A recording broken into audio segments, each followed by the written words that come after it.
All right, welcome to this week's episode of Is It Prophecy, hosted by Ari Louis on IsraelNationalRadio.com and Root Sheva. Also, this show is being simulcasted on MessiahHour.blogspot.co.il. Go to that website. You can check out all our latest episodes, our episodes with Rabbi Yosef Mizrahi, Rabbi Shrager Simmons, founder of Honest Reporting, and we're going to try to get up that episode with Rabbi Ken Spiro as well.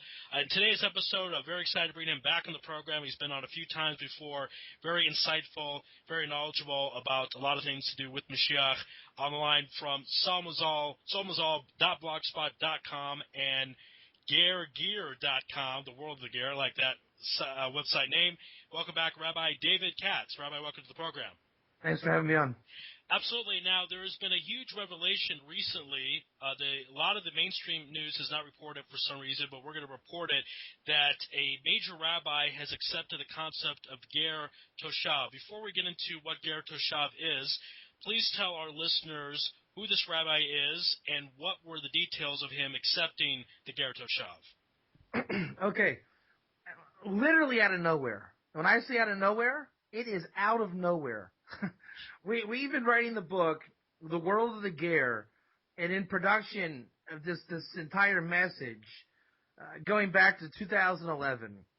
And in our quarters, we thought we were the only ones in this flavor.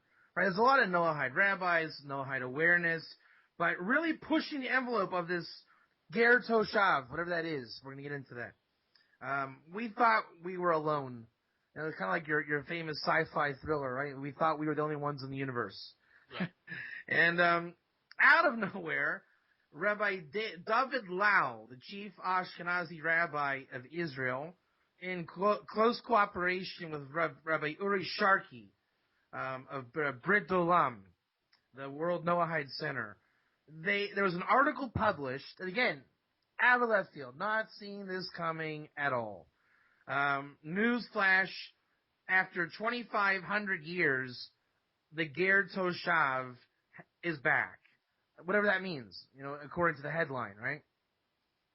Now, underneath the headline, to make a long story short, the state of Israel, in its creation by Rav Kook's based in, figure what, the 1920s?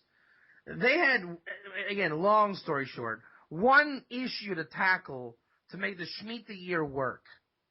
And essentially, religious Jews are not willing to live here unless that happens. And even that is up to much speculation if that even goes. But they did get it through. And yeah, people fight about it. But the thing that made it go was Rav Kook instituted, for his time, after 2,000 plus years, this random, unknown entity of the Talmud called the Ger Toshav. In essence, the non-Jew, the non-idolater, who we can work with in matters of halacha, Jewish law.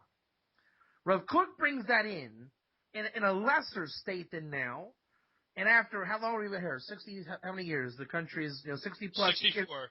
64 years later, after the country is official, Rabbi David Lau, and for whatever reason why he did, it's not yet been revealed exactly where this is going to go. This is a couple days old. He brought it to the next level, saying, don't just say a non-Jewish, non-idolater, i.e. they used a Muslim back then, right? Why don't you just go the whole way and call it a regular Ger Toshav, which is equivalent to saying, let's clone a dinosaur. Right? Right. He has not been around on this soil in over 2,000 years. And for those that, what is a dinosaur, right? It's as if we were to bring back Nazarites, right? A group of Nazarites erect themselves in Antarctica and say, we are the Nazarites. And somebody from Yeshiva would say, how great, I happen to be a master of the Tractate Nazir, right? But the first dinosaur to awaken was not the Nazarites or any random archaic figure in Talmudic lore. It was this Ger, the stranger in your midst, the non-Jewish awareness in the Torah. What is this guy? Who is he? In the back of the yeshivas, they call him this Ger Toshav, and what is it?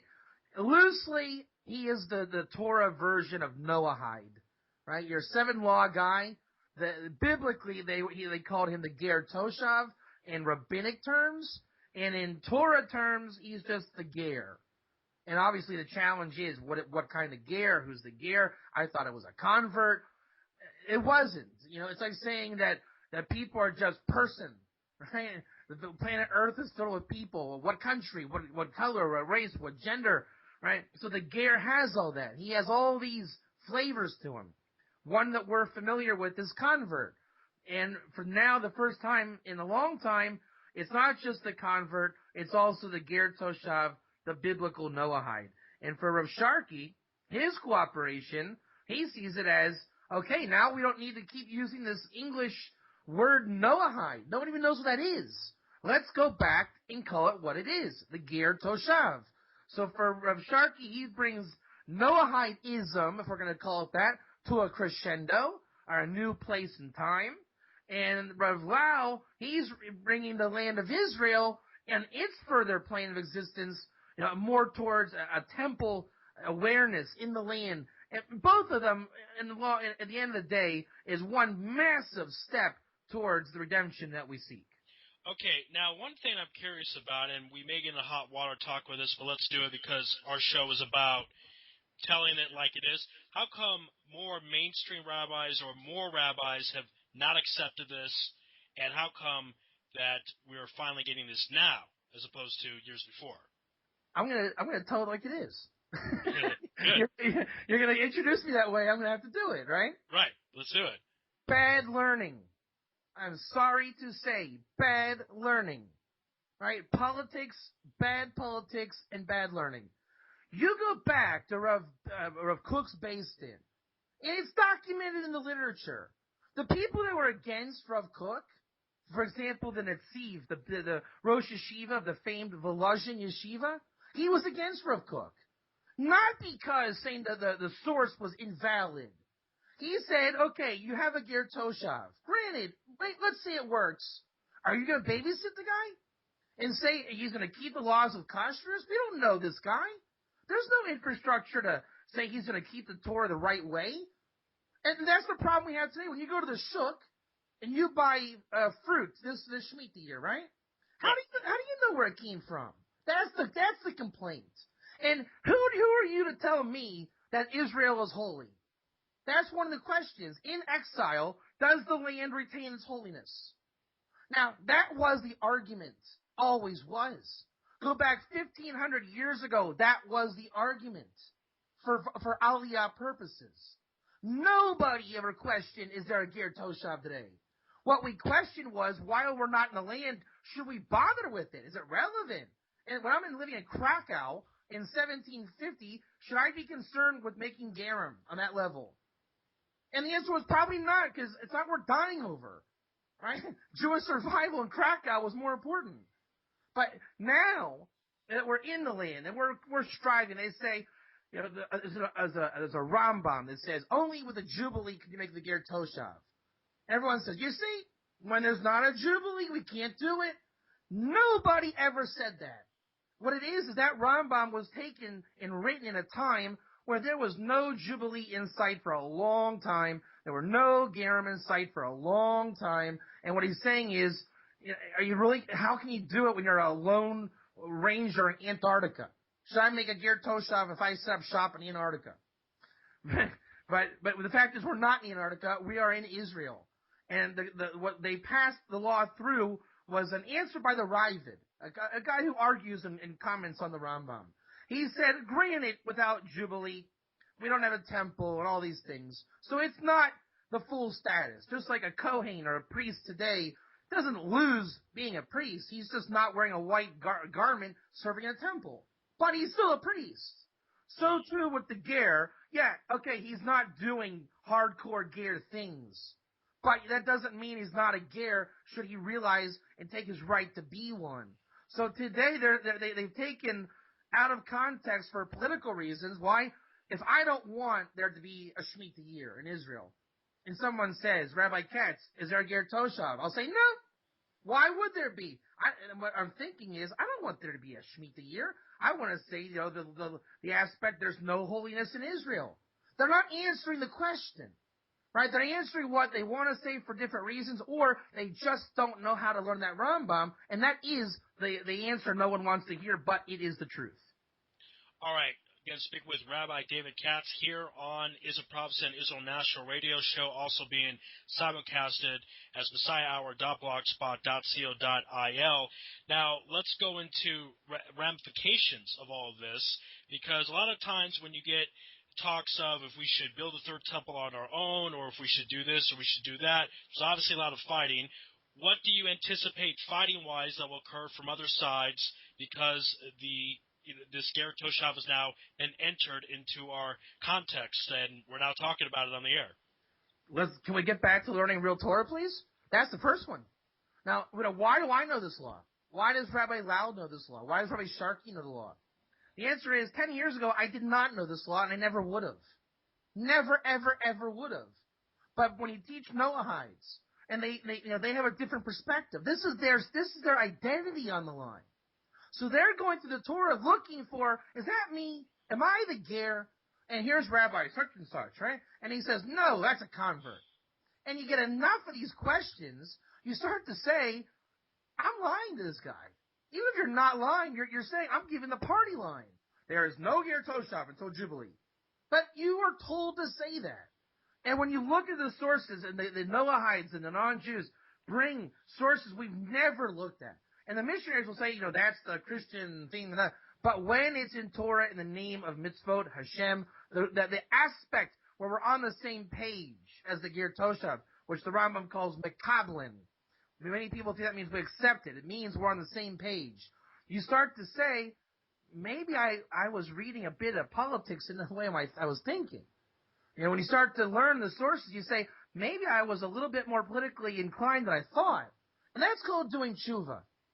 And the more we do tshuva and recognize that we have to start being Jews and light to the nations in the land, you start to look at the universal view of the Torah. What is a priest? What does the temple represent? What did Isaiah mean when he described the non-Jew in the temple? Right? We have to start acknowledging our fate. And what that does is it kicks up a lot of dirt, a lot of mud. It makes you get the exile consciousness out of your mind. Because in Krakow, we had, the shtetl, right? The point of view. There's a certain kind of view. We are Jews and they are that. But now that's going away. It's more of we are all under the wings of the Shekhinah and Hashem, and we just want the same thing, the final redemption, which, by the way, it is prophesied in every prophecy. King David bases Psalms on it. Every Talmudic passage about this speaks of it. What the lion lays with the lamb, whatever it is. We know it's coming. This is not a surprise. The surprise is we are actually there. How crazy is that? To actually realize this guy coming to me and saying, is this me? And you look around and you say, I think that is. And other rabbis are seeing it. It forces us to learn the right way, which we would not have done in an ethnocentric Jewish environment. And that's the challenge, to get people to realize this is it. I got to start, being responsible and look at this in a brand new light. Okay, but you are talking about something that we should do. Will that actually occur? Will we see that? Will we see people learning the right way and accepting of this? Or again, are we going to see more fighting as we've seen for many years dealing with these type of issues? God is great. There's one thing that I've found in my experience that is more charming and more loving and more of a reason to sanctify God's name and truth and to be like that Pinchas figure with the spear and zealous for God. There's only one thing that will bring you to that every time. The righteous Gentile, non-Jew, Ger, whatever you call him, Tzedek or whatever, Toshav, and he comes to you to learn Torah and he wants to know God, I promise you, when you have your calling and you're called upon to be a Jew and they find you, and they will because they're out there and they're looking for the seat to pull on, you will learn it right. God has a surety program, a guarantee program that Ger has a way of influencing the Jew to be a Jew. All right, and it's interesting because with technology this was something that we talked about off the air, that the internet has really had a huge hand in all this, because up until now, that's the main way that you've had people throughout the world, people interested in converting, communicating to people in Israel is through the internet. So talk about the internet's influence, because a lot of people don't like the internet, and they think it does a lot of bad things, which I'm not saying it doesn't. But it seems like the internet has done something good with this realm. Can you repeat that? I was on Twitter I didn't hear what you said. Somebody just tweeted. No, I'm just kidding. I thought to myself, why Rabbi Lau? Why him? Chief Rabbi, who is he? Is he, I'm getting political. Is he Dati Lumi? Is he yeshivish? What's his socks look like, right? Right.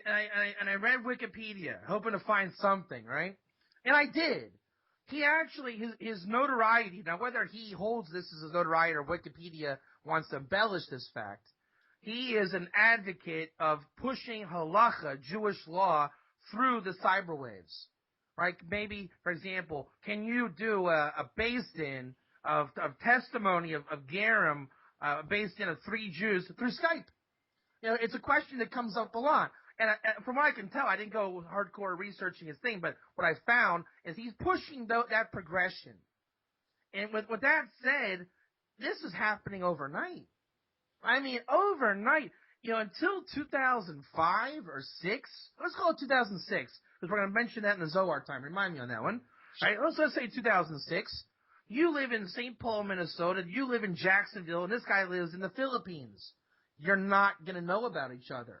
You're an alien, by the technical word of Ger, right? The alien living amongst the Gentile lands, researching in a back room. Wow, is the Torah true? Don't tell anybody, right? All of a sudden, thank God to one aspect of Steve Jobs. He made the internet united, much more than anybody else.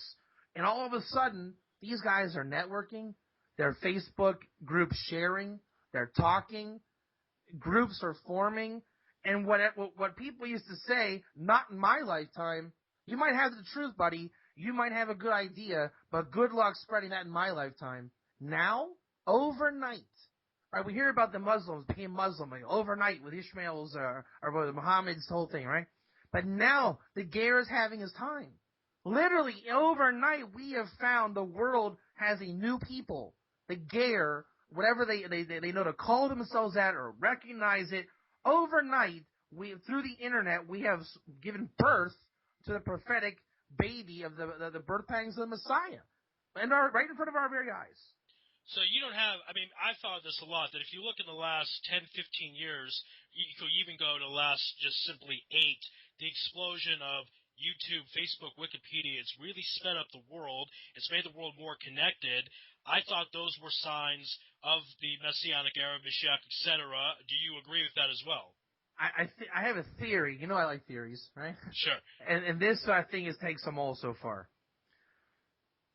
The nations of the Noahide movement have aroused from 48 and 67 for obvious reasons, correct? Jews in the land doing Jewish stuff. Hey, the Bible's real, right? Right.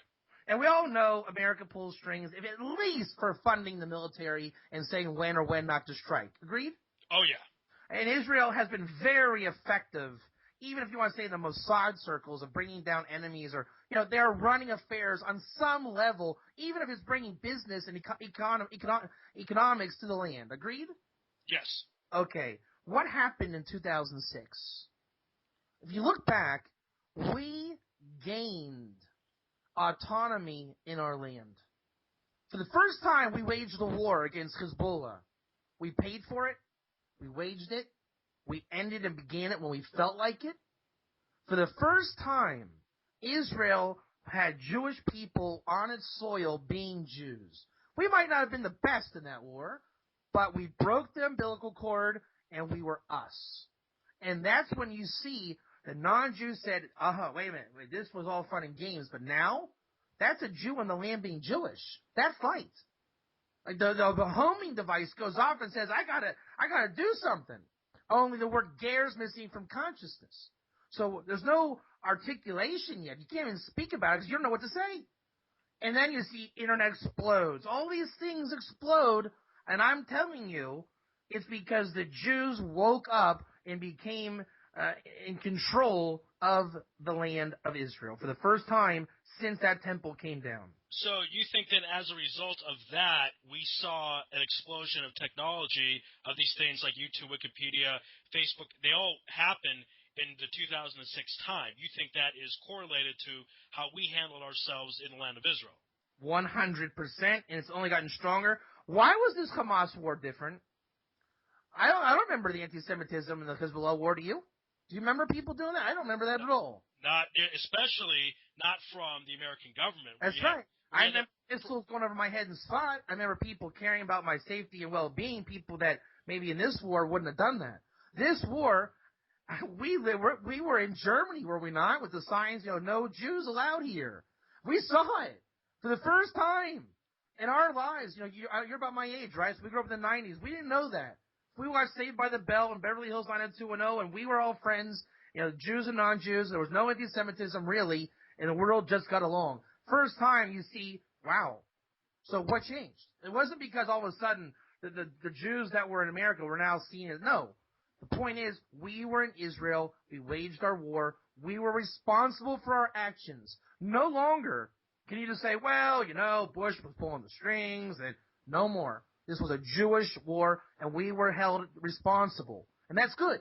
Because that means we were held responsible, and that means we are in the driver's seat. Put the pedal to the metal, be Jews, and do the job. Be Jews. All right. And last segment we have for you in this segment, this Ger Toshav. It's very exciting, and excited that it's being put in the forefront. How does that to you relate to Mashiach? I mean, of course, there's the consciousness, there's the accepting of converts and all these things, but anything in particular that you say this is a sign that Mashiach is very close? The Ger represents the absolute highest dimensions of hidden truth in the Torah. Why didn't we know about Ger before? Because it was so sublime. It was always there, and we didn't see it.